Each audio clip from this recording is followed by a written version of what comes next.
아모스서 4장 12절 13절입니다.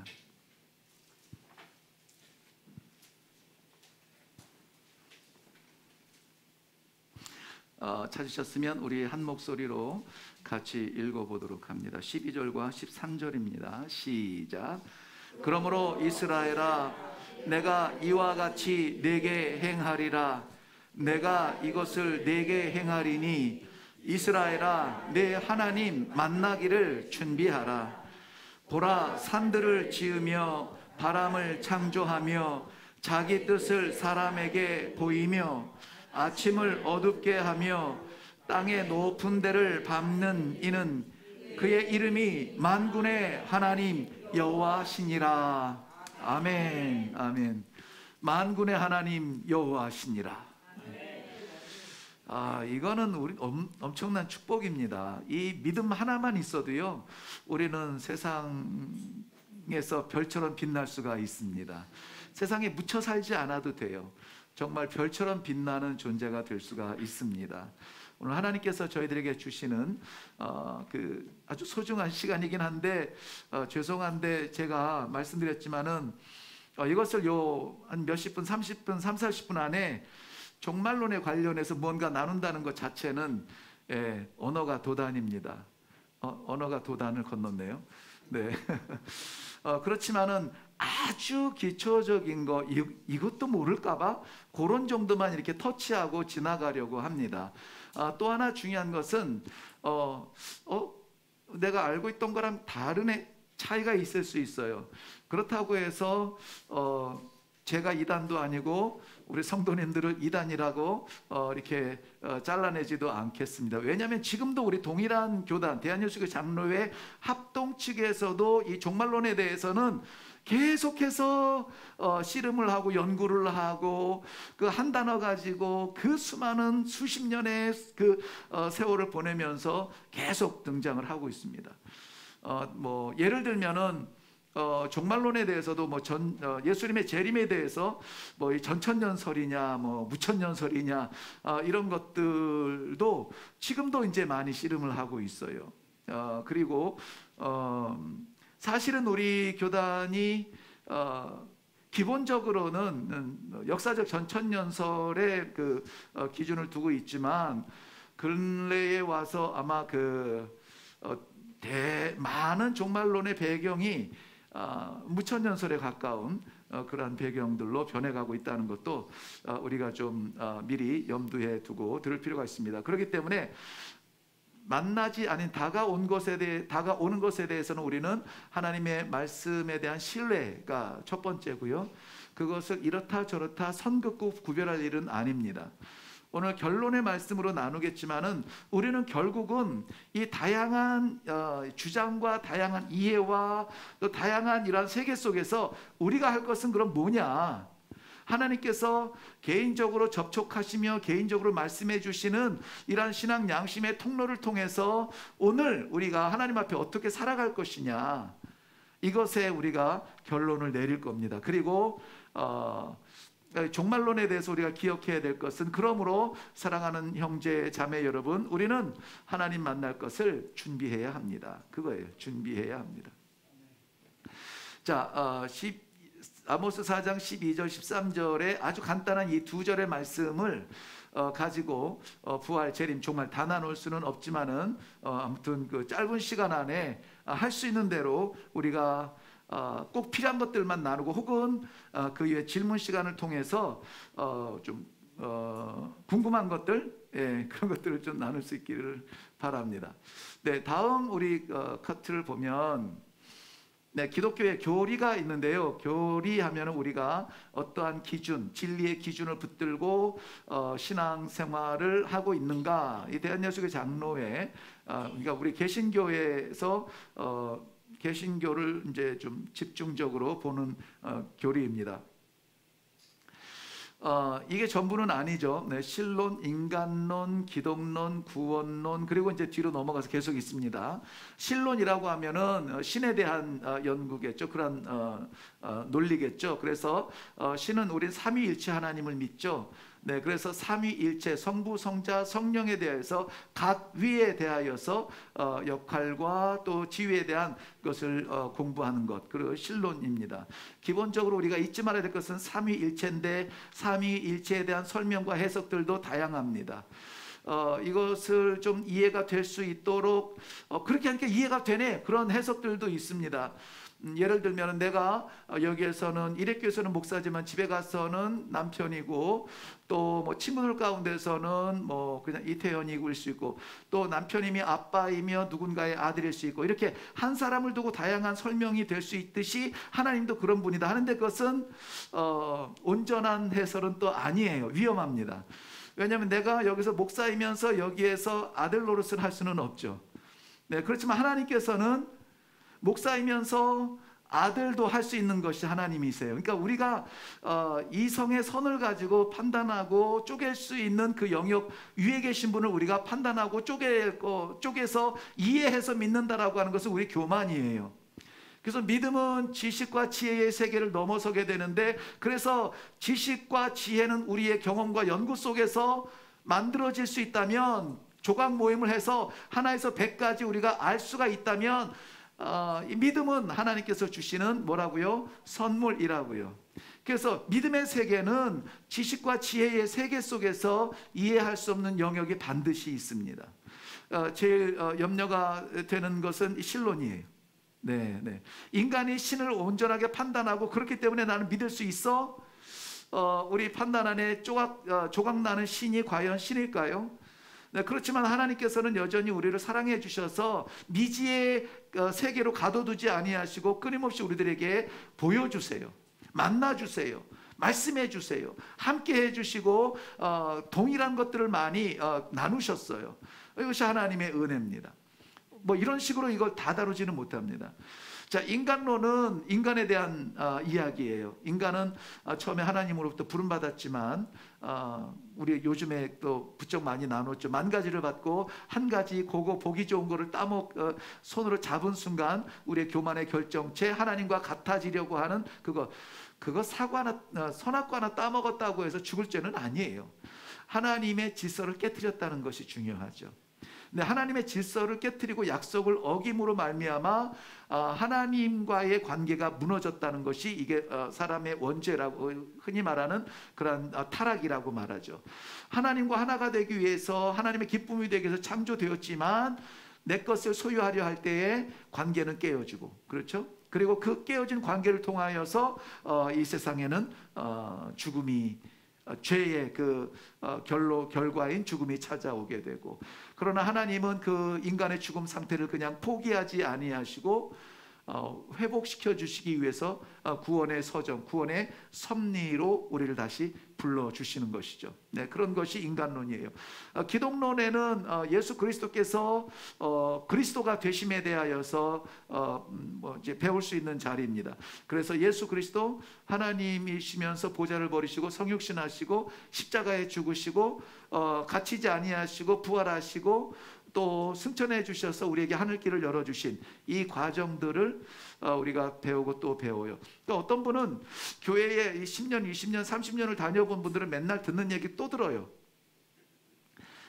성경이 사실 1198장의 이 내용이 많은 것 같은데 얼마 안 돼요. 우리 뭐 153일 동안 읽어보니까는 알겠잖아요. 뭐 뻔한 내용 맨날 그 얘기 또 읽어요. 또 읽고 이런 뭐 성육신, 죽으신, 부활, 승천, 그 원인, 배경, 뭐 이런 목적 이런 거 다 나누잖아요.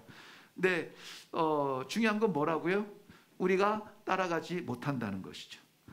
아니, 따라가지 못하는 것이 아니라 따라가지 않는다는 것이죠. 왜? 불편하니까. 왜? 형편이 안 되니까. 그것은 여전히 우리가 하나님 중심의 삶이 아니라 나 중심의 판단을 내릴 때는 못하는 것이 너무나 많습니다. 근데 지금 이제 코로나 겨우 벗어나서 할 일 많고 어려운 과정에서 우리가 20 세계 선교 감당해야 됩니다. 선교사 파송해야 됩니다. 이런저런 이 청년으로서의 어떤 기계를 보여야 합니다. 일단은 일어나야 합니다. 막 이런 것들로 하는 막 이 푸시하는 것들이 우리에게는 부담스러워요. 우리는 못합니다. 저도 못해요. 못하거니와 하고 싶지도 않아요. 그런데 하나님께서 생명 담은 주의 제단과 성도들에게 살아있음에 대한 어떤 근거, 증거를 보이라고 말할 때 우리는 최소한 살아있음에 대한 어떤 그 외침을 이야기하는 것 뿐이에요. 아주 기초적인 것만 우리가 대단히 큰 일을 하는 것은 아닌 거 여러분 아시죠? 네, 그럼에도 불구하고 우리는 벅차하거든요. 그러나 우리는 감당해야만 합니다. 네, 구원론, 하나님의 구원의 계획은 무엇이며 구원을 이루시기 위한 섭리는 어떤 것들이 있으며 구원의 완성은 어디에 있는가, 뭐 이런 것들을 하는 것이 구원론이에요. 또 뭐 교리 다음을 넘어가서 보면은 넘겨주세요.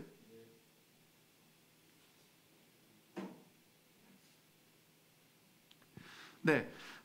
그 다음에 보면은 이제 뭐 선교론이라든지 우리가 선교하는 그 선교도 어떤 어떤 뭐 정책과 논리에 의해서 해야지 이것도 그냥 우리가 하고 싶은 대로 하는 것이 아니란 말이죠.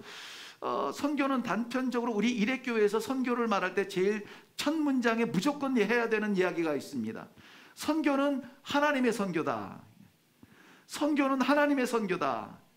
한번 저 따라서요. 선교는 하나님의 선교다. 네, 그래서 목사가 하는 것도 아니고 뭐 선교사님이 하는 것도 아니고 선교는 하나님께서 하시는 선교에 우리는 그 하나님의 선교에 부름받은 거예요. 우와, 대단한 것이죠. 왕의 행차에 같이 갈래? 하고 이렇게 부름받은 거예요. 네, 와닿지 않으신 거죠? 그러면 진짜? 뭐 이런 느낌이어야 되는데 아직 뭐 점심 식사 이후에 아까 교제할 때는 열심히 이렇게 말씀하시더니 이제 조금 지치셨나 봐요. 네, 선교 하나님의 선교입니다. 네.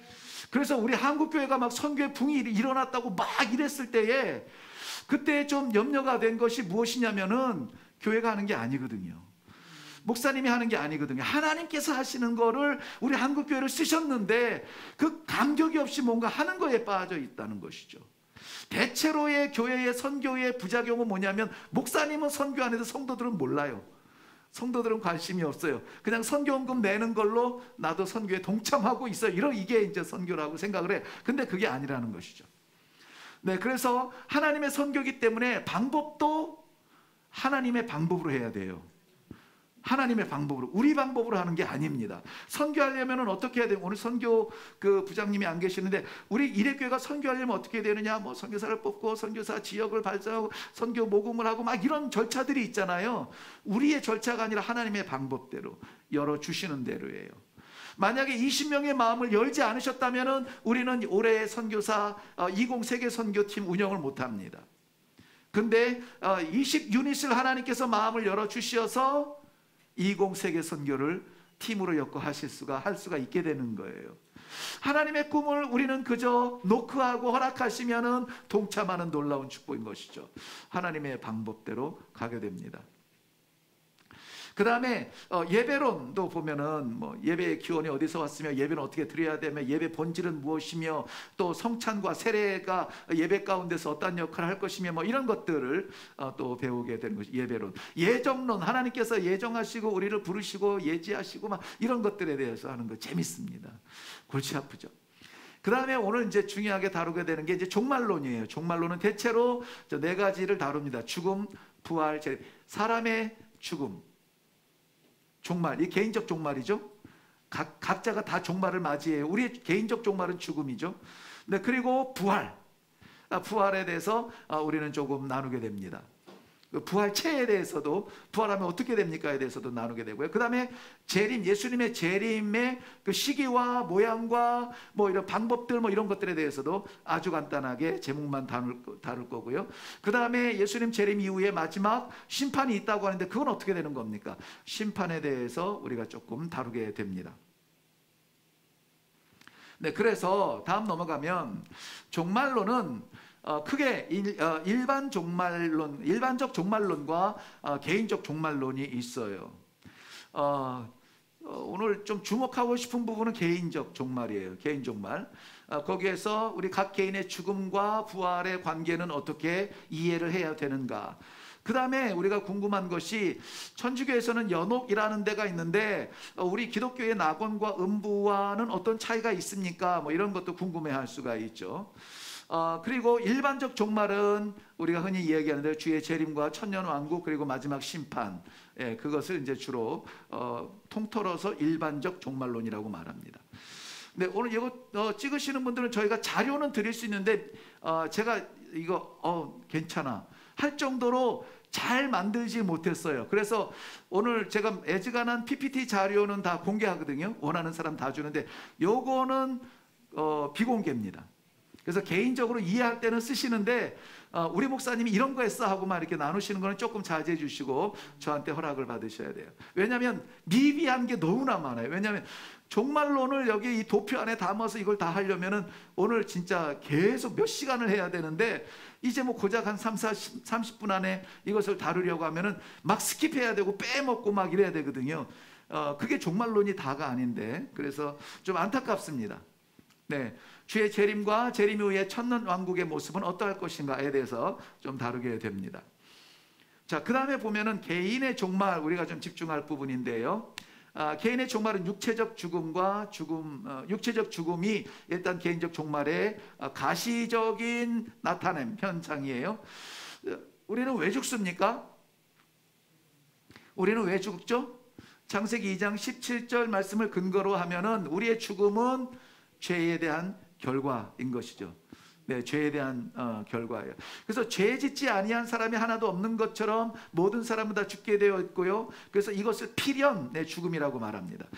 태어나고 살다가 또 때가 돼서 기능들이 약해지고 이제 죽음을 맞이한 자연의 순리다. 사람이 왔다 가는 것은 자연의 순리라고 이해하는 것이 아니라 이것은 하나님의 대항했던 죄에 대한 반드시 하나님의 분노의 표출이고 저주이며 심판이라는 사실을 알아야 돼요. 네, 그래서 이 죽음은 하나님에 대한 죄에 하나님의 어게인스트했던 죄에 대한 결과라는 것은 분명합니다. 그리고 이 죽음은 육체의 한계를 나타낼 수밖에 없죠. 왜냐하면 육체는 영원할 수가 없습니다. 죽음의 정의를 보면 죽음이라는 것이 무엇이냐? 결국은 하나님께서 흙으로 사람을 지으시고 그 코에 생기를 불어넣으시고 났더니 생명이 된지라 사람이 됐죠. 근데 죽음은 뭐냐면은 결국은 육체와 영혼의 분리를 말합니다.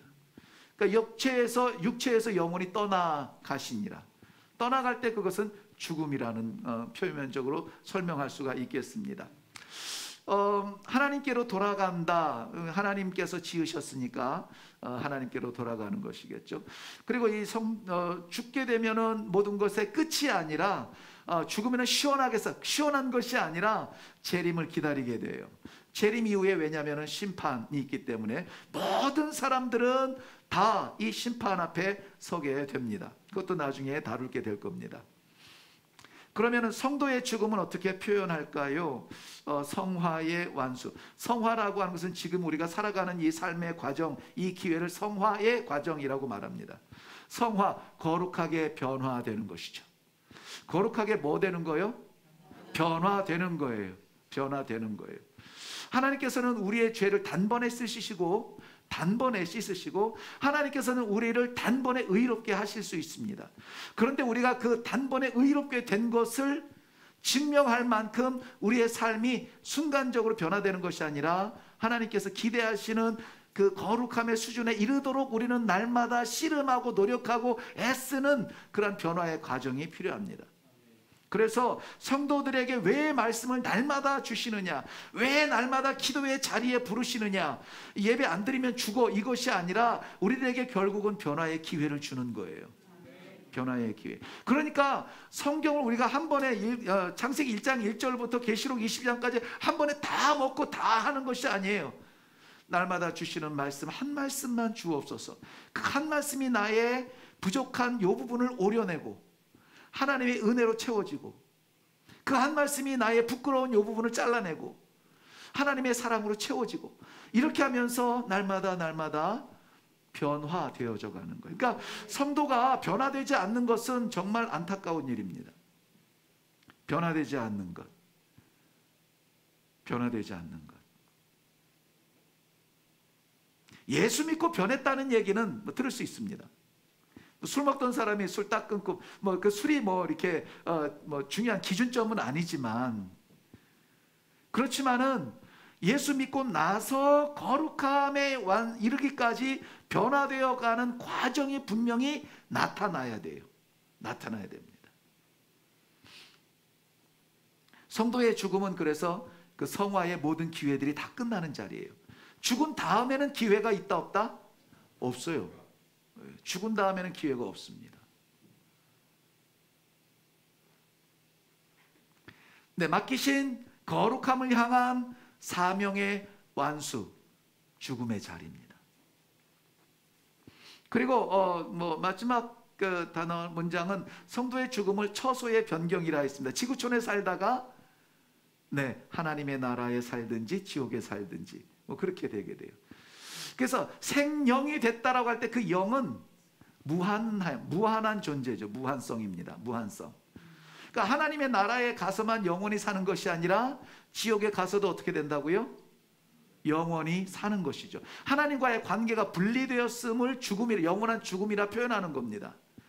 지옥 가서 죽어버리면은 괜찮죠. 죽으면 괜찮죠. 근데 죽지 않아요. 그 불구덩이 속에서, 타는 듯한 불구덩이 속에서, 그러니까 이 히브리 민족의 그 가장 강렬한 그 표현이죠. 그 불구덩이, 그 온도가 몇 도인지 재보지는 못했겠지만, 그러나 거기에 떨어져서 영원한 분리, 죽음이 된다는 것은 거기에 불타서 죽는다 아니에요. 거기에서 영원히 사는 게 문제입니다. 그러니 우리 아이들이, 우리의 자손들이 여기에서 뭐가 되고 막 성공을 하고 막 잘 나가는 사람이 되고 막 이거 자랑하느라고 그 아이들 속에, 우리 자손들 안에 그리스도가 있는지 관심을 못 가져요. 야, 세상에서 잘 나가는 게 우선 중요하지. 주일날 꼭 예배 드려야 돼? 교회 가야 돼? 이런 질서들이 깨지는 데가 어디냐면은 세상의 영광이에요. 근데 하나님의 나라는 그것 가지고 가는 게 아니거든요. 몇 년 만에 과장 됐냐, 차장 됐냐, 사장 됐냐, 그거 가지고 하나님 앞에 이력서 내밀 게 절대 아니거든요. 우리는 그것만 관심이 있어요. 성도도 그것만 관심이 있어요. 얼마나 우리의 자손들이 성공했는지, 얼마나 유명한지, 이런 것에만 관심이 있어요. 그 아이들이 지난 한 주간 동안에 사회에서 보고 만났을 그러한 이 삶 속에서 그리스도의 흔적이, 하나님의 사랑이 저 아이들의 머릿속에 남아있을까에 대해 고민하지 않아요. 그러니까 제가 이 이레교회에 와서 수백 번을 얘기했겠죠. 믿음의 전승이 이루어지지 않는 가정이 얼마나 불쌍한지. 밥은 잘 먹죠. 고기 반찬 먹죠. 생선 반찬 먹죠. 그런데 그 아이들이 지옥에 영원히 살고 있다 생각을 해보세요.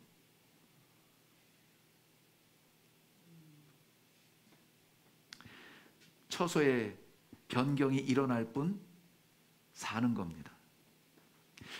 자, 우리 좀 실질적인 부분으로 들어가서요. 다음에 보면 산자와 죽은 자의 부활이 나오는데, 대표적으로 고린도전서 15장과 요즘 우리가 보는 데살로니가 전후서, 특별히 데살로니가 전서 4장에 나옵니다. 산자와 죽은 자의 부활. 부활은 다 합니다. 부활은 다 해요. 부활을 다 하는데 왜 부활을 하느냐? 심판을 위한 부활이라고 제일 끝에 나오죠. 네. 부활을 한다는 것을 우리가 봐야만 돼요. 보지 않고 이것도 역시 듣기만 했었으면은 부활에 대한 논쟁이 많을 거예요. 한다, 안 한다, 이 모양, 저 모양 말이 많을 거예요. 근데 제일 먼저 그리스도께서 첫 열매, 부활의 첫 열매가 되셨다는 것은 그리스도께서 부활을 보여주신 거예요. 그리고 그리스도의 그 길을 따라가는 모든 사람들이 동일하게 부활로 일어날 것을 말씀해 주고 계세요. 그런데 성도만 부활하는 것이냐? 아니요. 하나님을 알지 못하는 자들도 최종적으로는 부활해서 부활체로 심판을 받게 되죠. 우리가 생명의 부활로 할 것이냐, 심판으로 인한 사망의 부활을 할 것이냐. 죽은 자는 모두 다가 부활합니다. 다시 살아날 거예요. 그런데 그래서 죽은 자들을 그리스도 안에서는 죽었다 말하지 않고 잔다라고 말하죠. 잔다라는 말 많이 들어봤죠. 그래서 하나님께서 재림하시고 다시 우리를 만나셔서 심판전에 함께 보내실 때는 흔들어 깨우실 겁니다. 모두 다 일어날 거예요. 여기에서 벌써 우리는 궁금증이 좀 있게 되는 겁니다. 어떻게 부활할 것이냐. 또 우리 나눈 이야기로는 부활하고 나서 서로 이렇게 알아보느냐, 막 이런 이야기도 우리가 아주 할 수 있죠. 그렇지만 분명한 것은 하나님께서 부활은 하나님의 영역이죠. 우리가 살아나는 것이 아니라 하나님께서 부활시키기 때문에 하나님께서 우리를 알게 하실 수도 있고 모르게 하실 수도 있는데, 왜냐하면 예수님의 부활체를 제자들이 알아보았잖아요. 네. 근데 못 알아볼 수도 있는 거예요. 예수님께서 친히 나다 말씀하실 때 주님 아니세요? 라고 말할 만큼 못 알아볼 수도 있어요. 이 다음에 우리가 흔히 말하는 천국에 가서 여러분이 저를 목사님 여기 오셨네요. 그리고 목사님이 계실 텐데 안 계신다. 누가 그랬다면서요. 천국에 가서 3번 놀랐대나 어쨌든 아무튼 첫 번째 놀라는 것은 도저히 있을 것 같지 않은 사람인데 와 있더라는 거죠. 네.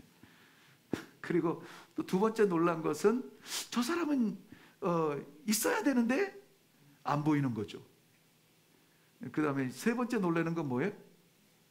내가 여기 있네. 내가 여기 있네. 예. 놀라는 것이죠. 내가 무엇이간데. 예. 그렇지만 분명한 것은 천국에서는 장가도 아니 가고 시집도 아니 간다 했습니다. 제가 이제 신학의 선생이고 신앙의 어떤 그 모델처럼 섬기는 목사님이 좀 키가 작으세요. 그분이 늘 말씀하시는 것 가운데 이게 있어요. 그게 나는 정립이 딱 됐어요. 이 다음에 천국 가서 키 작은 사람 중에서 나 찾지 마세요. 그때는 좀 이렇게 딱 이렇게 자부심을 가지고 말씀하세요. 그렇구나. 부활체는 다르구나. 네, 부활체는 다르구나. 네, 키 작아서 늘 이 스트레스 받았던 분, 그 스트레스가 천국에서도 스트레스 있으면 천국일까요? 아닐까요? 아니에요. 물론 키가 무엇의 기준이 되지는 않겠죠. 네, 아름다움이 무엇의 기준이 되지는 않겠죠. 천국에서는. 그렇지만 그럼에도 불구하고 우리가 상상하는 우리의 모습 이대로는 아닐 거라는 것이죠. 네, 오늘 할 게 좀 많은데 마치고 나서 우리 질문할 테니까 혹시 궁금한 것들을 적어 놓으시고요. 네, 죽은 다음에 이제 우리는 부활한다 그렇게 믿고 있고, 흔히 연옥과 낙원과 음부에 대한 구별이 좀 혼란스러울 때가 있어요. 연옥은 좀 이해가 될 만한 게, 우리가 좀 진짜 그럴 만하네 이해가 될 만한 게 있어요. 왜냐하면 참 억울한 죽음들 있잖아요. 열심히 살았는데 천국을 갈 만큼, 예수를 믿을 만큼은 아니었는데 괜찮은 법 없이도 살 사람, 이런 사람들 어떡하냐고요. 그래서 이런 사람들이 하나님의 나라에 가기 전에, 지옥에 완전히 떨어지기 전에 어떤 그 과정, 중간 과정에서 거기에서 이제 돌을 닦는 거죠. 흔히 말하는 돌을 닦고, 거기에서 이제 마음을 정리하고 정돈하고 선을 이제 생각하고 이러면서 점점 착해지는 거예요. 그리고 이제 그 선함이 완전히 이루어졌을 때, 그때 예수님의 재림을 사모하면서 기다리다가 예수님이 재림하면은 이제 하나님의 나라에 갈 수 있는 거예요. 그게 연옥이라고 하는 개념인데요. 우선 저 림보를 다루기 전에 우리가 가장 이제 흔히 접하는 연옥에 대해서만 다룰게요. 그래서 이 연옥은 미완의 거룩함이에요. 미완의 거룩함. 그래서 거기에서 완전한 거룩으로 좀 만들어져 가고 노력하고 애쓰고, 특별히 지상에 있는 우리 후손들이 예배를 드린다든지 헌금을 한다든지, 우리 면죄부 기억나시죠? 예, 면죄부 같은 것들에 좀 적극적으로 동참해서 좀 덕을 많이 쌓으면 연옥에 있는 우리 조상들이 먼저 간 우리 저 형제 자매들이 도움을 받아서 그를 위해서 기도하는 거예요. 내가 여기에 헌금을 얼마 할 테니까, 내가 이 일을 할 테니까는 누구를 위해서 공덕을 쌓는 것입니다 하면은 그 공덕이 내가 아니라 그에게 올라가서 그가 거룩해지는 이 과정이 빨라질 수가 있는 거예요. 그래서 하나님의 나라에 갈 수 있는 자격을 얻게 되죠. 네, 1차적으로 이것은 크게 세 가지로 우리가 받아들일 수 없는 그러한 교리입니다. 첫째는 예수 그리스도의 십자가 구원은 단번에 이루어집니다. 네, 단번에 이루어져요. 지금 우리가 자꾸 예수님 십자가를 지게 하려고 또 끌어내리는 것도 정말 불경스러운데, 연옥이라고 하는 것은 미완의 거룩함이 들어가서 구원받지는 못해요. 구원받을 정도는 아닌데, 거기에서 후손들의 어떤 공덕이나 예배나 이런 걸, 헌금이나 이런 걸 통해서 덕을 받고 거룩함이 점점 선명해진다. 이것은 예수님의 십자가의 구원을 미완으로 보는, 미완성으로, 완전히 이루신 구원으로 보지 못하죠. 그런 면에서 일단 연옥 교리는 천주교의 독특한 교리로 그냥 이해하시면 되고, 그리고 이신칭의 하나님 나라에 들어갈 수 있는 의인은 뭘로 살리라? 오직 믿음으로 말미암아 살리라. 이것이 우리가 흔히 말하는 이신칭의, 네, 믿음으로 말미암아 의롭게 된다라고 하는 이 교리에 맞지 않아요. 맞을 수가 없습니다. 그 다음에 제일 중요한 것은 무엇이냐면은 우리가 죽음은 우리가 가질 수 있는 모든 기회, 아까 그 거룩에 대한 기회라고 했죠. 기회의 끝이에요. 연옥은 흔히 말하는 세컨 찬스예요. 세컨 찬스. 완전한 거룩을 이루지 못한 사람들이 가서 아이고 지상에 있을 때 잘할 걸, 여기서라도 한번 열심히 해보자 하고 두 번째 기회를 갖는 건데, 전혀 성경에서 나올 수 없는 그러한 겁니다.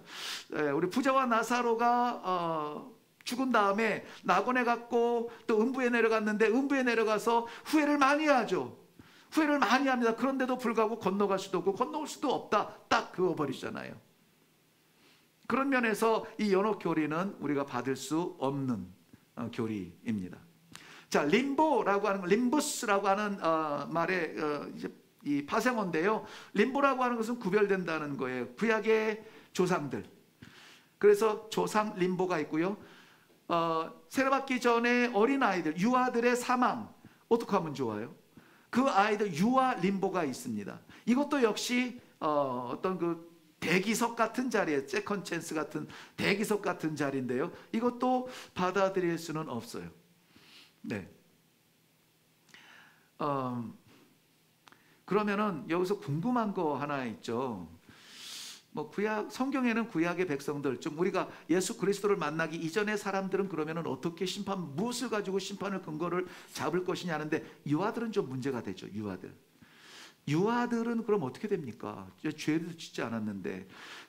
기본적으로 우리 개신교에서 유아들의 구원에 대해서는 하나님은 사랑이시니, 하나님은 실질적으로 자기 의지적으로 죄짓지 아니하는 것에 대하여서 심판하지 아니하시고, 스스로 죄짓지 아니하는 그 유아들을 구원하신다는 기본적인 교리를 가지고 있습니다. 그래서 이 아이들 제대로 살아보지도 못했는데 어떻게 해요 하고, 그것은 우리 연민의 마음이죠. 하나님, 구원은 하나님의 뜻이기 때문에 우리가 판단할 수는 없습니다. 그렇지만은 성경의 근본적인 사상은 하나님은 사랑이시고 하나님은 아이들을 사랑하세요. 네. 그리고 무의미한 그러한 죄를 덮어 씌우지도 아니하실 거고요. 자, 연옥과 낙원과 음부에 대해서도 질문 시간을 통해서 받도록 하겠습니다. 그러면 천국과 낙원, 지옥과 음부는 어떻게 되는 것이냐? 보통 우리가 이해할 때는 천국이 있고 지옥이 있어요. 그런데 낙원이라고 하는 게 있고 음부가 있어요.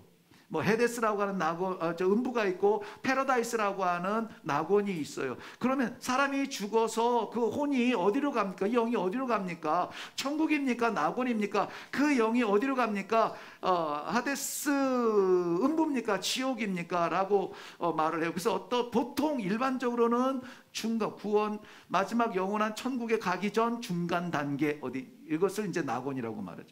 그 낙원은 축복의 자리도 아니고 저주의 자리도 아닌 거예요. 그렇다면 음부는 뭐죠? 음부도 완전히 저주의 지옥의 자리도 아니고, 그렇다고 해서 하나님의 나라를 기대할 수 있는 어떤 세컨 찬스의 그런 자리도 아닌 거예요. 그런데 왜 그러면은 이 하나님의 나라, 뭐 낙원 이런 이름들이 있고 또 지옥과 음부 뭐 이런 이름들이 있느냐? 당시 헬라 문화 그 이스라엘 백성들이 가지고 있던 그 사상 속에서 이 삼층천 여러분 들어보셨나요? 하늘이 세 개로 이제 구별이 됐고, 지금 우리가 살아가는 이 하늘의 하늘과 또 보이기는 하지만은 우리가 살아갈 수 없는 그러한 무슨 촌? 네, 하늘 위에 하늘 있죠.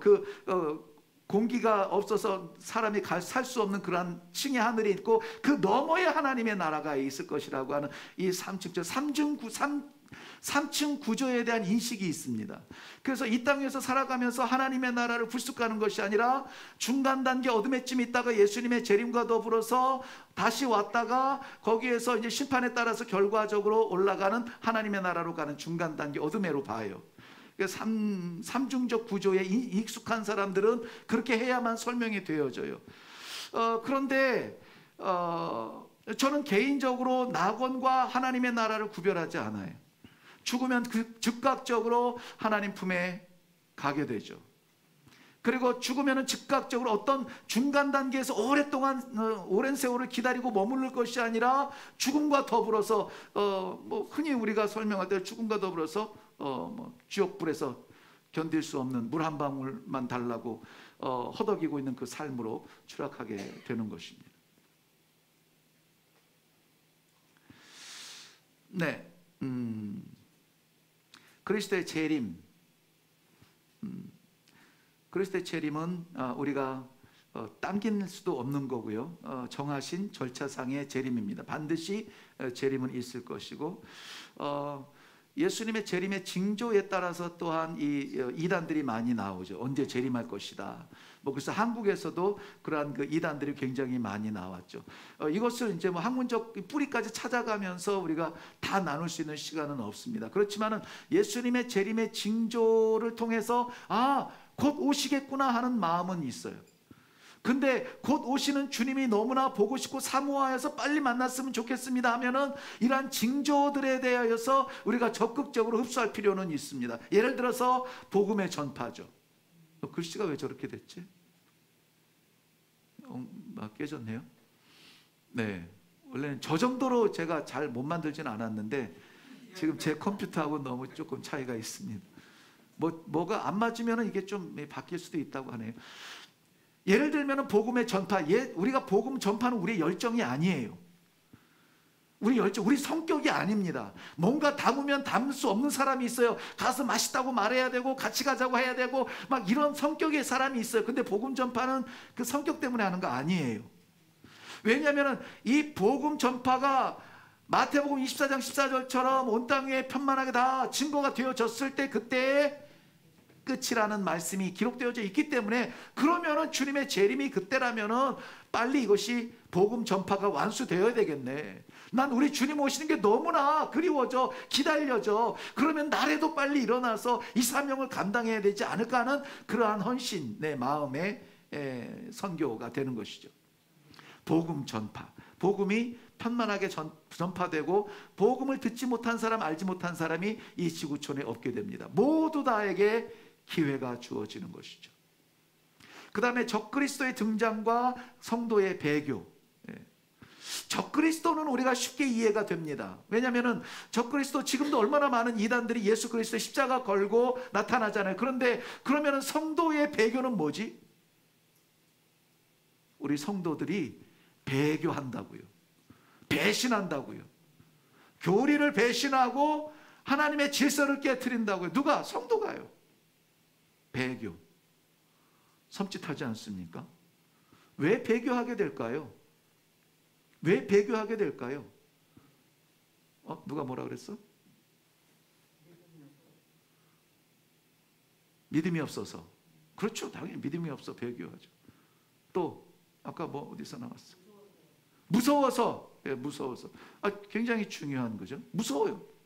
누가? 내가.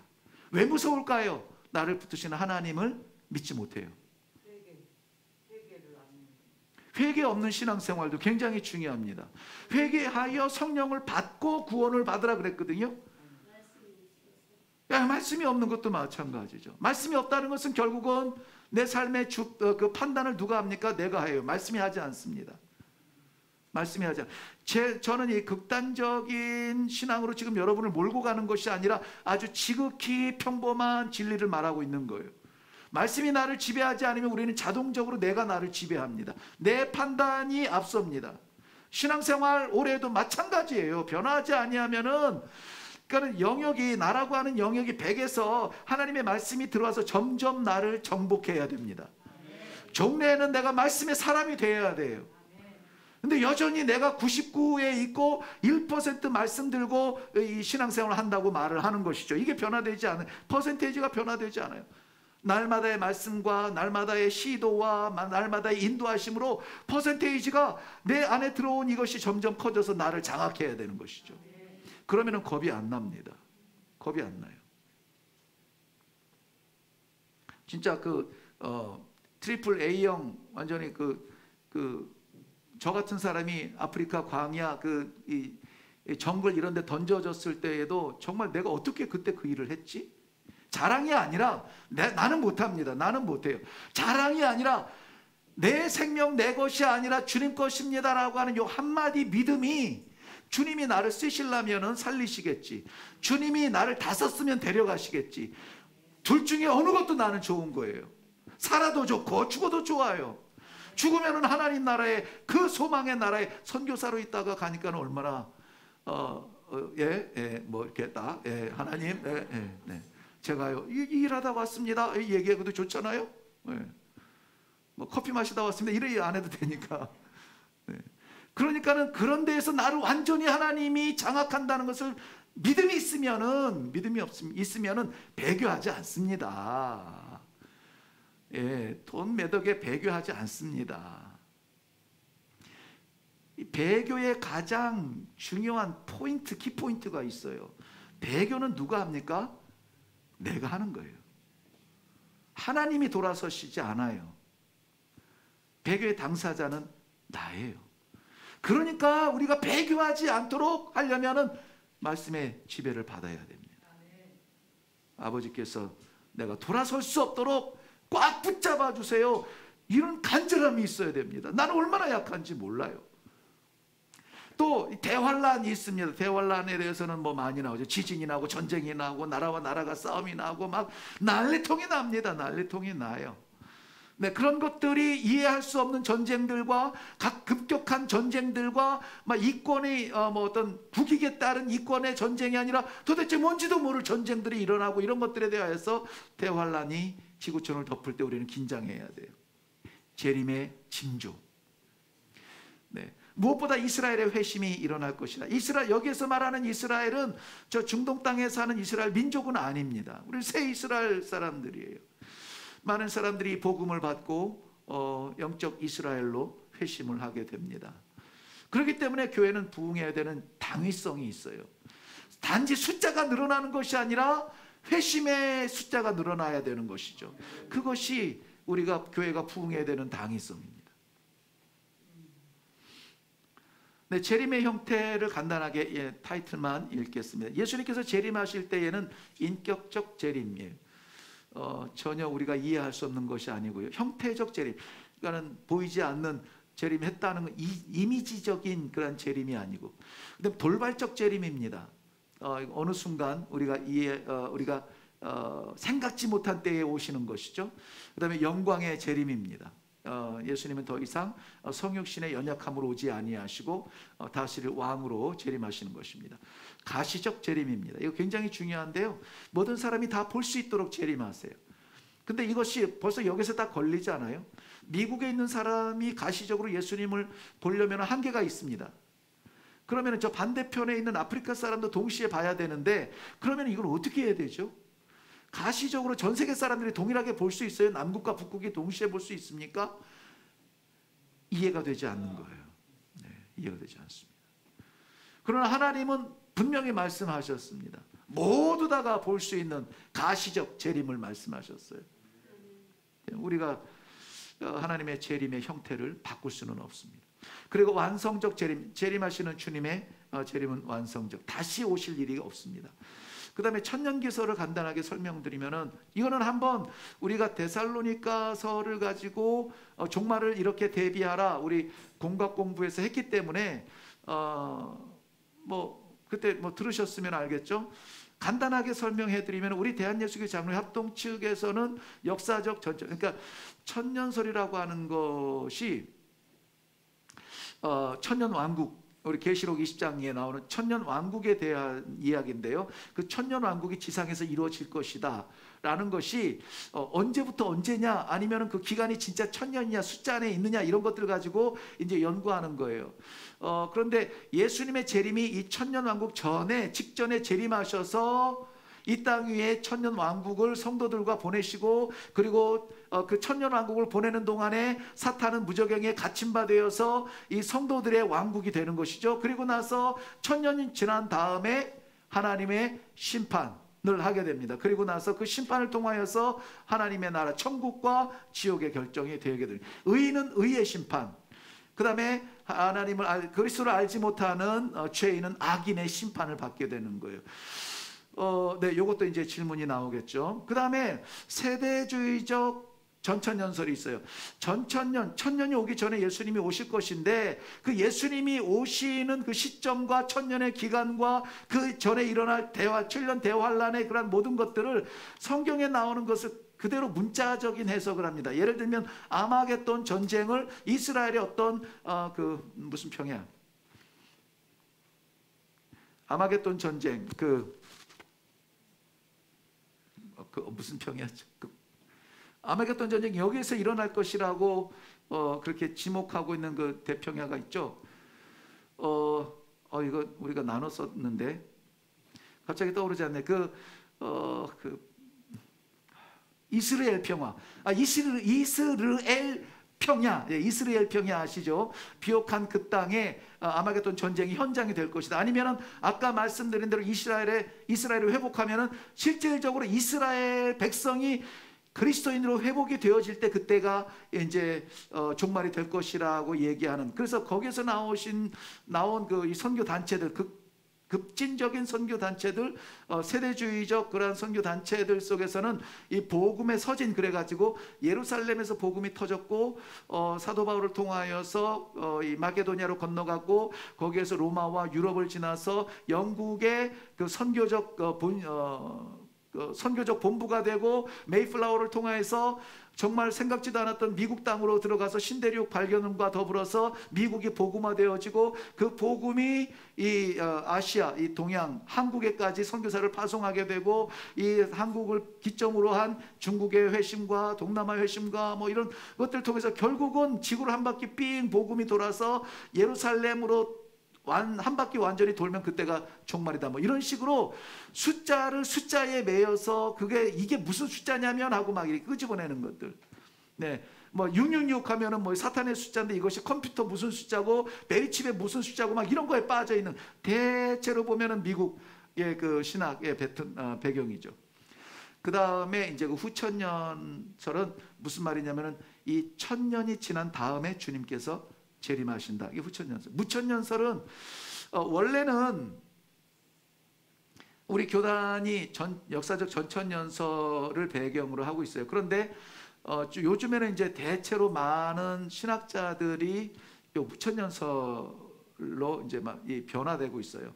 그러니까 뭘 말하냐면은 이거다, 이건 아니다, 우리가 막 판단하고 뭐 할 필요가 없어요. 계속 씨름해. 왜냐하면 만나지 않은 것들에 대한 추측들이고 연구기 때문에 다를 수가 있어요. 무천년설은 뭐냐면 예수님의 초림, 성육신의 초림과 초림 때부터 예수님의 재림, 이때까지가 천년의 기간으로 보는 거예요. 근데 이 천년이라고 하는 것은 어떤 숫자적인 천년이 아니라 그야말로 구약시대의 12 뭐죠? 지파? 네, 12지파, 신약시대의 12 제자 곱하기 완전수 1000 막 이래가지고 14만 4천 막 이런 그림을 그려내듯이 그런 것이 아니라 지금이 천년의 지금 보내고 있는 세월인데 여기에 대환란들이 지금 일어나고 있지 않느냐, 교회에 핍박이 일어나고 있지 않느냐, 이런 분들이 지금 설명하기 좋은 것은 뭐냐면은 교회 시대, 지금 이 교회 시대 속에서 요한계시록에 나오는 그 일곱 교회들의 일곱 교회를 시대적으로 쪼개고 있는 것이죠. 그러니까는 예수님의 초림, 예수님의 재림, 동떨어진 사건이 아니라 동일한 역사 선상 속에서 산 하나가 다, 이게 지금 이 시대가 왔어요. 그럼 이 시대에서 우리가 어떻게 할 것이냐, 그것을 극복하고 넘어가서 또 다른 산이 나타나는 것이 아니라 아예 지금 산맥처럼 계속 되어져 예비되어 있는 이 역사, 교회 역사의 산들을 바라보고 있는 것이죠. 그러니까 내 앞에 있는 산만 보는 것이 아니라 그 너머에 있는 그 산에까지 볼 수 있는 그러한 시대를 살고 있다. 무천년설. 나 이거는 괜히 건드는 것 같아요. 하지 않았으면 좋겠는데. 네, 헷갈리시죠? 네. 요것만 기억하시면 돼요. 우리 교단은 역사적 전천년설을 기준으로 그것을 붙들고 있는데, 지금 굉장히 많은 우리 교단의 신학자들이 무천년설 주장으로 연구되고 있다. 그래서 지금은 무천년설, 교회 시대를 살아가고 있는 무천년설과 전천년설, 역사적 전천년설, 무엇이 옳다 그르다 말하면은 피 터진다, 뭐 이렇게. 그렇지만은 기본적으로는 역사적 전천년설을 우리가 붙들고 가고 있으면서 대부분의 신학자, 지금 우리 신학교에서 가르치시는 분들, 뭐 총신대가 됐든 칼빈은 전천년설이더라고요. 총신대가 됐든 이 개신교의 신학자들이 무천년설을 많이, 왜 이해가 되어지는 부분이에요. 이게 예수님의 재림과 초림과 재림의 사이를 교회 시대, 교회의 복음의 시대, 복음의 확장 시대, 핍박 시대, 뭐 이런 걸 다 통해서 결국은 예수님이 완성되고 온 땅에 퍼졌을 때에 오실 것이라고 하는 무천년설도 많이 지금 주장을 받아들이고 있습니다. 제가 오늘 이것을 나누고 싶었던 것은 종말에 대해서 이렇게 막 보편적이고 막 확장적인 모든 것, 재림과 뭐 이 종말과 부활과 막 이런 것들을 다 이해하기보다는 정말 삶 속에서 나는 어떻게 될 것인가, 나는 어떻게 될 것인가에 대한 확신이 없는 거죠. 확신을 갖고 싶은데 이게 좀 헷갈리는 거예요. 그것 때문에 이것은 한번 다뤘으면 좋겠는데 어차피 이걸 내가 아주 성실하게 자세하게, 오늘은 재림만 합니다, 다음 주에는 뭐 천년설에 합니다, 그 다음에 심판에 대해서 합니다, 개인적 죽음에 대해서 합니다, 이렇게 돼도 어차피 기억이 안 되고 연결이 안 돼요. 그래서 아주 중요하고 간단한 것들만 맥락만 말씀드리면은 우리는 다 죽습니다. 예, 우리는 다 죽어요. 근데 죽음이 자랑스러운 건 아니고 하나님의 저주요 심판의 결과입니다. 근데 우리를 포기하지 아니하시는 하나님께서 우리 죽음을 죽음대로 버리지 아니하시고 다시 우리를 부활시켜 주시고 예비하신 하나님의 나라에 우리는 같이 살게 될 것입니다. 네, 그것이 1000년이 2000년이냐 저천년이냐 우리가 뭐 고민할 것은 아니라고 보고요. 중요한 것은 결론적으로 우리는 하나님을 뵐 것만 준비하면 돼요. 100년을 지내도 1000년을 지내도 뭐 이 땅에서 지내고 어느 땅에서 지내든 오늘 아모스서에서 말씀하신 것처럼 너희는 여호와를 만날 것을 준비하라 했으니 우리가 1000년을 이거 연구하지 않아도 우리 교리를 막 이것이 옳으냐 그르냐 따지지 않아도 주님 앞에서 받은 말씀 그대로 성실하게 하루를 살아가며 믿음을 지키는 것, 이것이 성도가 할 수 있는 최선의 일이라고 생각이 되어집니다. 근데 아주 궁금한 거 질문만 좀 제가 받고 네, 아무튼 네. 연옥이라는 연자가 연꽃 연자일 거 아니에요? 그 한문은 제가 못 봤는데요. 그렇게 알고 있어요. 그래요? 지옥옥자인데 그 연옥이라는 그 말을 불교에서 굉장히 많이 쓰거든요. 그래요. 많이 들었어요. 네. 그 이제 설법이라고 하죠, 거기서는. 네. 근데 설법 중에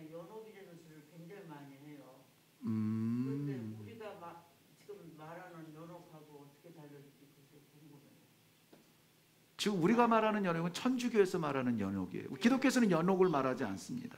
그 천주교에서는 천국을 연옥이라고 해요. 아니요. 아까 말씀드렸죠. 그 거룩한 사람이 가야 되는 천국인데 미완성의 거룩함이, 완전히 거룩하게 되지 않은 사람이, 연옥하면 우리가 동시에 떠오르는 말이 있어야 되는데 그게 뭐냐면 세컨 찬스예요. 또 다른 기회. 그런데 우리 그 성경에서는 죽음 이후에 또 다른 기회가 존재하지 않습니다. 네, 근데 그 연옥 교리를 우리가 받아들이게 되면은 그 뭐죠, 이 면죄부라든지 조상의 영을 위해서 자손들이 뭔가를 하는 것을 우리가 인정해 줘야 돼요. 근데 우리가 죽은 사람에 대하여서 어떻게 해줄 수 있는 것은 없어요. 없습니다. 제사를 잘 드린다고 해서 행복한 것도 아니고, 우리가 뭐 헌금을 무지하게 한다고 그래서 득을 보는 것도 아닙니다. 연옥 교리 자체가 일단 성경적이지 않아요. 네.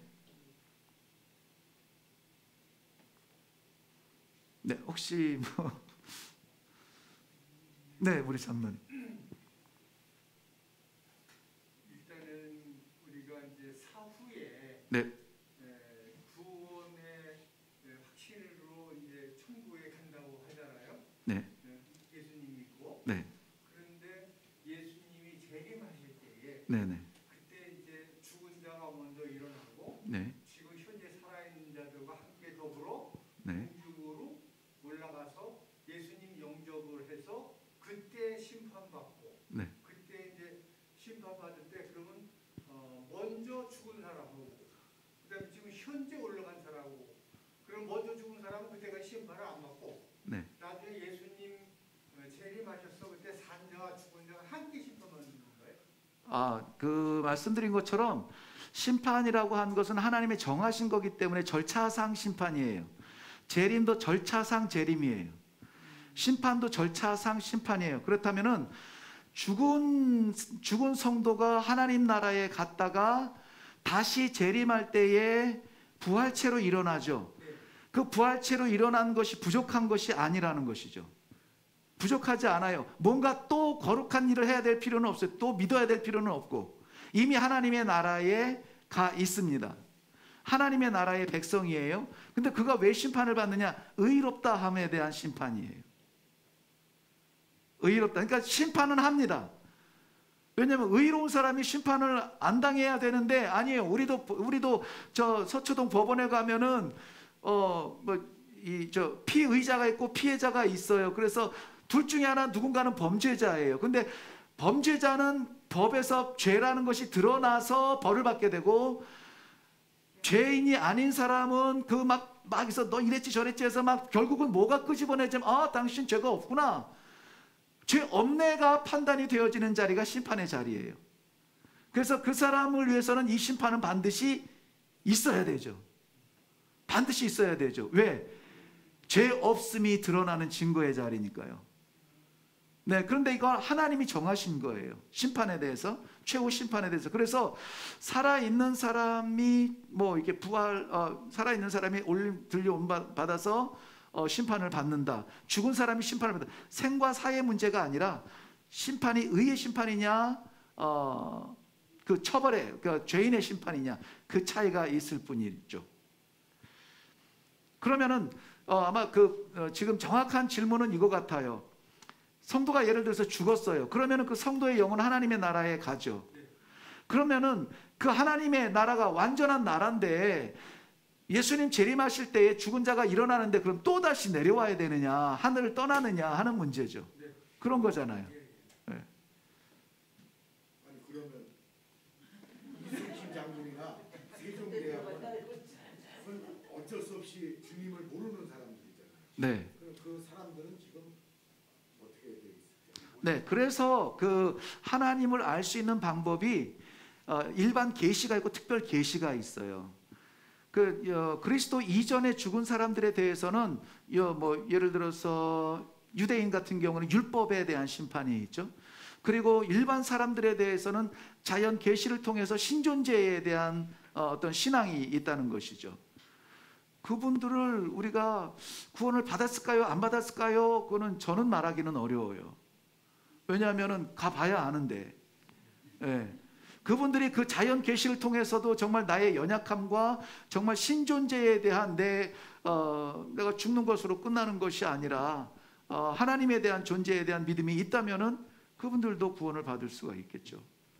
근데 그분들이 예수를 만나기 위해서 어떤 제3의 공간에서 머무르다가 재림 때 예수님을 만나서 이분이 예수님이 하고 믿고 막 이런 것은 아니라는 것이죠. 우리 제일 많이 궁금해하는 거예요. 이순신 장군은 어떻게 됐느냐. 네. 네.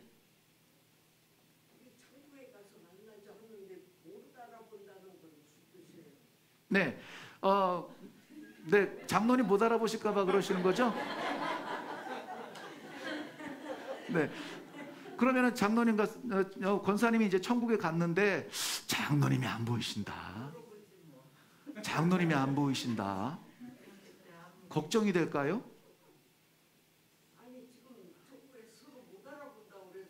아니 그러니까요. 네네네. 천국 가는 게 소용이 없을까? 장로님 못 알아보면?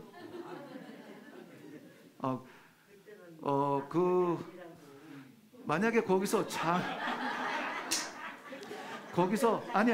거기서 장로님을 못 알아본다고 해서 섭섭하실까요? 자, 거기서 장로님을 못 알아봤다고 해서 권사님이 섭섭해서 나 여기 장로님 안 계시면 안 올래 이럴 섭섭함이 있겠느냐.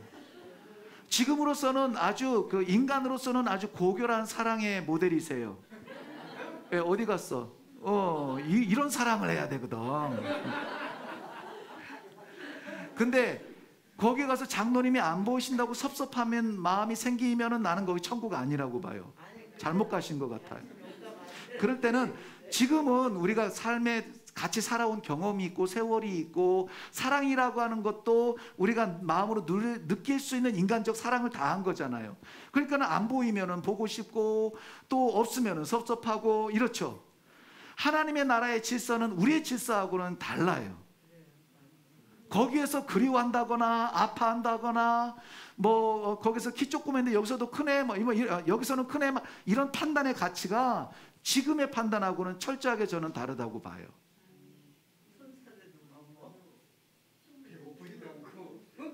아니 장로님이 안 계신다고 해서 섭섭한 차원이 아니라니까요.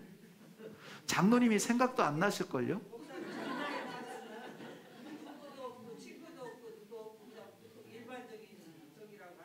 네, 결혼도 하지 아니하고 장가 시집도 가지 아니한다고. 그냥 천사라고 들었어요. 천사? 그거하고는 그거하고는 같지 않습니다. 네, 우리 사실은 우리가 더 고귀하죠. 천사는 종인데 우리는 자녀잖아요. 네. 좌우간 아무튼 네. 네.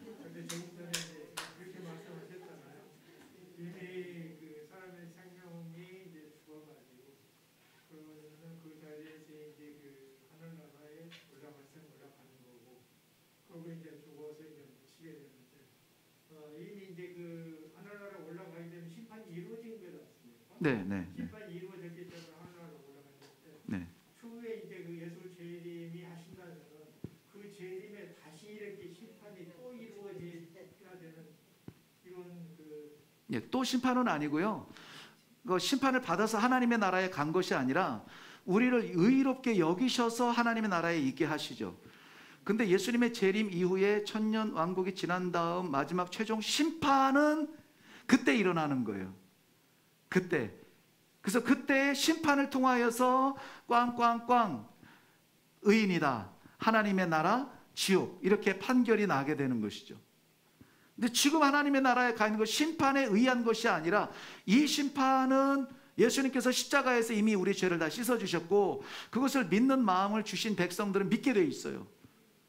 그러면은 이것이 심판이라면은 심판이랄까? 어떤 우리가 지금 얘기하는 행정적 심판은 아닌 거죠. 의롭게 여겨 주신 거고 그의 백성으로 우리를 받아 주신 거예요. 그럼 하나님이 실수하실까? 너 여기 아닌데 왔네? 실수하는 게 아니라는 것이죠. 거기에서 이미 이제 하나님이 그렇게 이제 하늘나라를 이끌어 주셨는데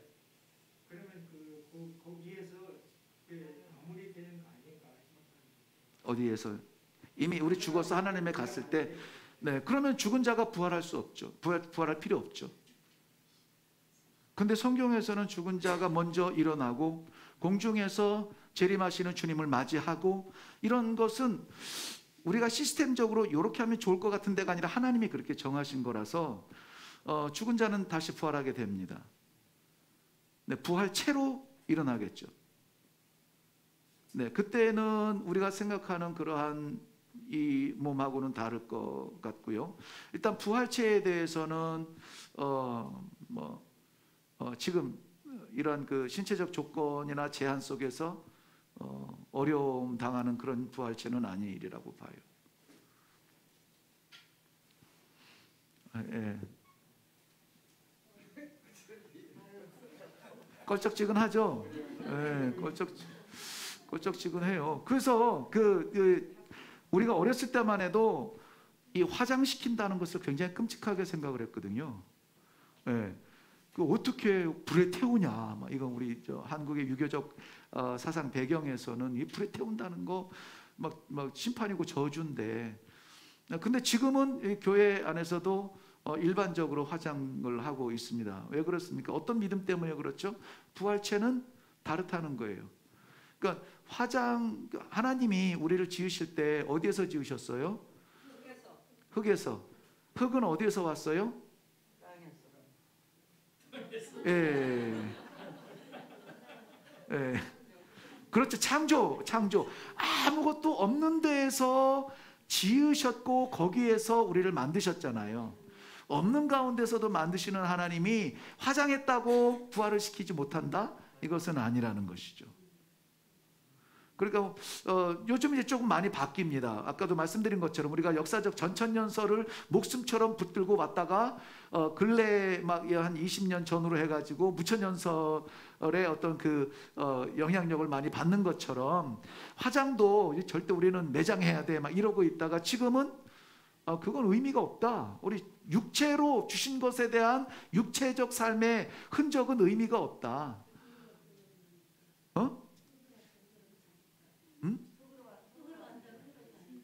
예, 육체는 흙으로 왔다 흙으로 간고 영은 하나님의 품으로 지으신 하나님께 돌아간다라는 그런 생각을 가지고 있으니까.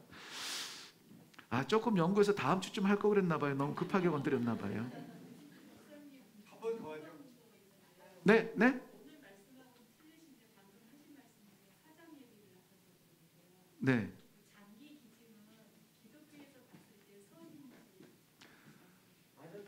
네네네.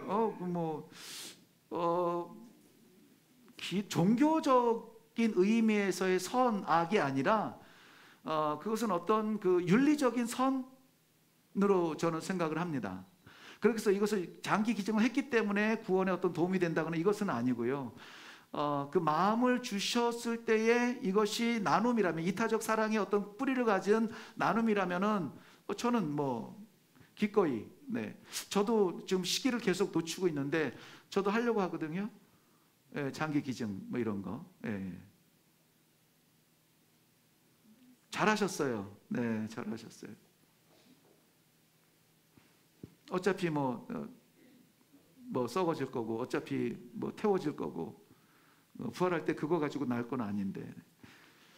네. 그래서 누군가의 도움이 된다면 우리는 기꺼이 장기 기증 같은 거 할 수 있다고 봐요. 목사님, 혹시 내가 중요한 거를 놓쳤거나 우리 교단의 정서하고 맞지 않는 얘기를 한 거나 그런 건 없나요? 혹시 좀 짚어주실 거?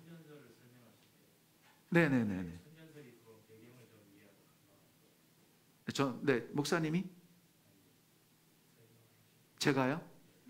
전천년설, 후천년설? 네네. 네. 우리가 교단도 이제 좀 차이가 있어요. 어떤 교단이냐에 따라서 후천년설을 따르는 교단이 있고 또 무천년설을 따르는 교단들이 있고 그렇습니다. 그런데 그 천년설을 우리가 받아들이는 배경은 어쩔 수 없이 선교사들이 어느 학교, 예를 들어서 프린스턴이냐 칼빈이냐, 칼빈 우리 한국 칼빈 말고 미국에 있는 그 우리 신학을 전수해 준 신학교들이 대표적으로 뭐 프린스턴 신학이 있고 칼빈 신학이 있고 또 하나가 어디죠? 아무튼 세 종류의 신학에서 대체적으로 전승을 받아요. 누구를 통해서? 선교사를 통해서. 선교사를. 그래서 그 선교사가 프린스턴 신학에서 이 종교 교리에 대해서 공부를 했으면은 그 프린스턴 신학의 그 천년기설을 주장하는 것을 우리가 받게 되고요. 칼빈이 대표적으로 무천년설을 이제 주장하는 것이 강한데요. 우리는 그러면은 이 칼빈의 정통인성, 즉 우리 존 켈빈 있죠, 종교개혁자. 존 켈빈도 신학적 배경은 무천년설을 가지고 있습니다. 그리고 미국에 있는 칼빈 신학교가 그 정신을 받아들여서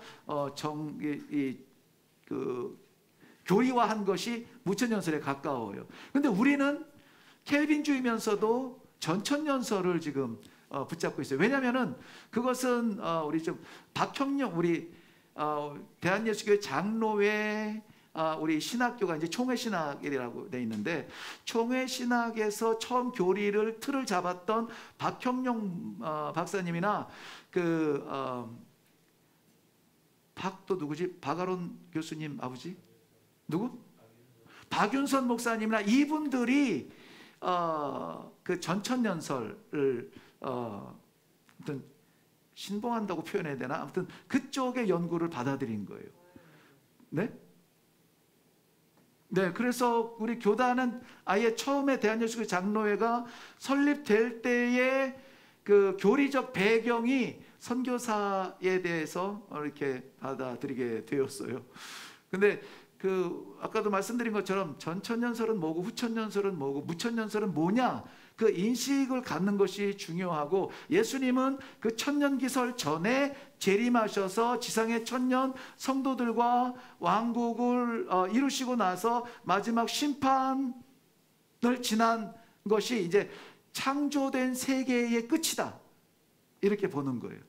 모든 창조의 세계의 끝이다. 그 뒤에는 역사적 기록에 남을 것이 없다는 것입니다. 네. 뭐 천년설이 아무튼 좀 뭐 쉽게 설명하기는 어렵지만 그렇습니다. 머리 아프죠? 네. 아무튼 이 교회 시대, 교회 사명 잘 감당하면 예수님 오실 때에 우리가 예수님을 영접하고, 그리고 나서 지상 천년 왕국을 교회와 성도들에 의해서 왕국 복음의 나라가 세워지고, 그리고 그 완전한 복음을, 완전한 나라를 우리가 경험할 수 있도록 사탄과 마귀 뭐 이런 것들은 다 무저갱에 갇혀 영향력을 끼치지 못하는 그러한 시대 속에서 우리가 지내게 되고, 그리고 나서 하나님께서 그들을 풀어주시고 마지막 유혹의 시간을 견디게 하시고, 그리고 완전한 심판을 이루시게, 이 완전한 심판을 통해서 우리가 하나님의 나라, 돌아오지 않아도 되는 하나님의 나라에 살게 되는 것입니다. 애쓰셨습니다. 네, 우리 공부 시간을 통해서 좀 어렴풋이라도 이렇게 좀 생각을 나눴습니다. 조금 궁금한 거 있으면 언제든지 말씀해 주셔서 우리 성도들 모두 다가 궁금해하는 것이라고 여겨지면은 그 토막만 가지고 한번 좀 자세하게 나눌 수 있도록 그렇게 하겠습니다. 사실은 우리 백 목사님이 이런 강의 쪽에는 좀 탁월하실 것 같은데, 천년기설에 대해서 한번 나중에 특강 한번 부탁드립니다. 네, 그러면은 좋을 것 같아요. 아이고.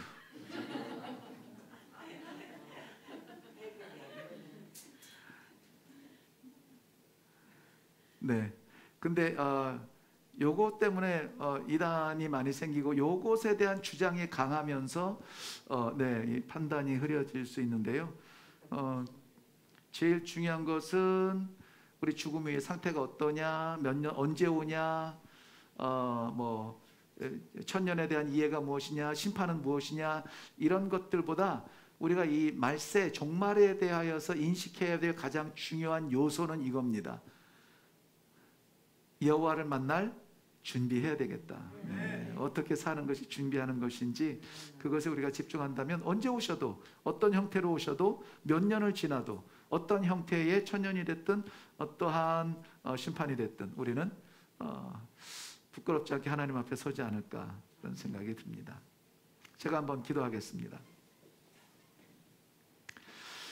하나님께서 허락하신 제한적 삶의 자리에서 영원하신 하나님의 계획과 뜻을 잠시 묵상해 보았습니다. 이해할 수 없는 저 너머의 일들에 대한 이야기입니다. 분명한 것은 하나님께서 저희들에게 오늘도 기회를 주셨고 이 기회에 하나님 뜻대로 살아보겠다고 살아야 한다고 지상의 삶이 끝이 아니라 하나님 나라에 우리가 갈 것을 소망하며 살 수 있도록 하시니 감사합니다. 이 믿음 붙들고 나아가게 하여 주옵소서. 흩어지는 모든 자리마다 하나님께서 임마누엘로 함께하여 주실 줄로 믿사옵고 예수님의 이름으로 기도하옵나이다. 아멘.